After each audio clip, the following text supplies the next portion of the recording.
everyone, welcome back to my channel. My name is Taylor. Thank you so much for stopping by. Today's video is going to be another roundup of books that I've read, but this time in February. I did a books I read in January, and I have to say my pile in January was way bigger. I just kind of dropped the ball this month. I did still read 5 books, so I don't really know if that's dropping the ball, but I have 4 of them here. The other one I had to return back to the library, but I'm going to go through that with you. So the first one that I read was Educated by Tara Westover, and it was a memoir, I guess is what you would call it. I didn't realize that as I started it, and then I realized I kept calling the main character Tara, and I put it together. But it's a very interesting book because it takes place like so close to the present, because obviously the writer wrote it about her childhood and growing up and into college and all of that, and it's just really interesting to read about how other people live in the world. And it kind of just like blew my mind a little bit that like people grew up the way that she did. So it was really hard to get into until I realized that she was writing about herself. So as soon as I realized that, I enjoyed the book a lot more. So you should definitely read that. I have like a color scheme of books going too. Next up is The Reason I Jump. It is by Naoki Higashida, and it is really a nice read. I read it in like one sitting. It's not long at all. Let's see how many pages. It's like 177 pages, but really quick read because a lot of it's illustrated. And also like the chapters are this long. It is written by a boy who has autism, and it's the English translation. And wow, it's really interesting because the boy who wrote it addresses what people without autism might look at when they're looking at someone with autism, and it's like answering simple questions like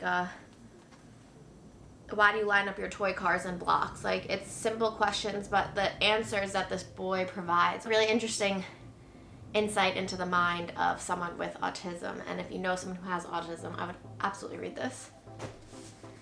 Next up, I got this as a housewarming gift. It is The Little Book of Hygge, the Danish Way to Live Well. I spent most of the book pronouncing it in my head as Hygie, and I know that's not what it's called, but it was really like a cute read. I love like interior stuff, and I thought that that's what it was all gonna be, but it's actually really interesting. You learn a lot of really cool facts about like Scandinavian countries, specifically Denmark. It's written by the CEO of the Happiness Research Institute in Copenhagen, which I didn't know existed. What a place to visit, what a place to work. But this is a really fun, like, quick read. It's got great little recipes and pictures and like suggestions of ways to get more hygge in your life, but really nice to read in the winter with your coziest jumper on under your fluffiest duvet, so you can really embody the hygge spirit. Next up is The Why of Things by Elizabeth Winthrop, and I really enjoyed this book. It was a real page turner for me. It's about a family who goes up to Massachusetts for the summer, and they find a dead body in their quarry. This happens on like the first page, so I'm not giving anything away, but the rest of the book, it just tells the story from each member, like the point of view from each member of the family, which is really interesting. I love when books do that because you get like the whole story from everyone and not just a first person account from one character. So I would absolutely read this. It was, again, a really quick read, very simple to get through. The characters are so beautifully written. I really enjoyed this, and I would definitely recommend it.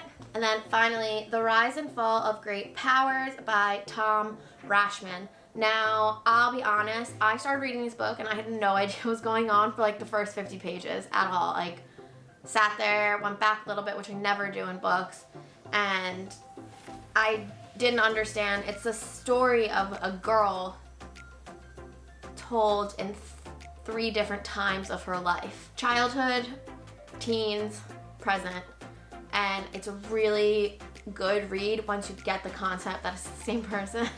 I don't know why that went over my head, they used her name, but I just couldn't like wrap my head around it because it says like the years, and I don't know, I had some trouble with that at the beginning, but it's a really cool story.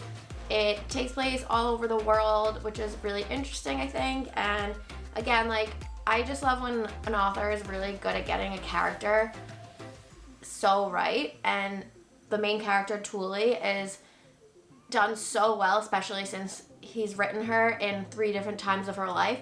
It just is so cohesive throughout. It's a great read, so if you do find yourself struggling through the first couple pages, first 50 pages, absolutely push through because it's very worth it. In the end, it's a great story. The end is fantastic, so you must. I feel like I've rushed through this video a little bit. I apologize if I sound like I'm rambling, but the noise in my neighborhood has been a little bit ridiculous lately.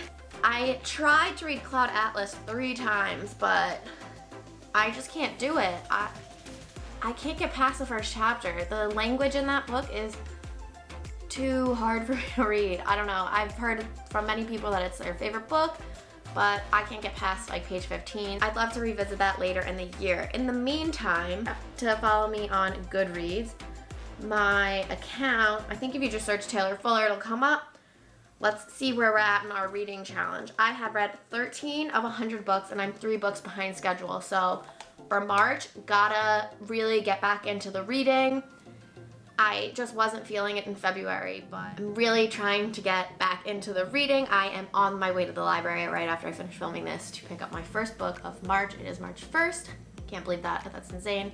Yeah, I would love to know, do you have any reading challenges that you've set for yourself? I actually read a really interesting article on Refinery 29 yesterday about how reading has now been made a competition among millennials, and I think that that's really interesting, especially since I have set a reading challenge for myself. My friend yesterday told me like she can't believe I read as quickly as I do. Like I think the fact that I read 5 books in 1 month is not good. But for most people like that would be a lot of books in 1 month.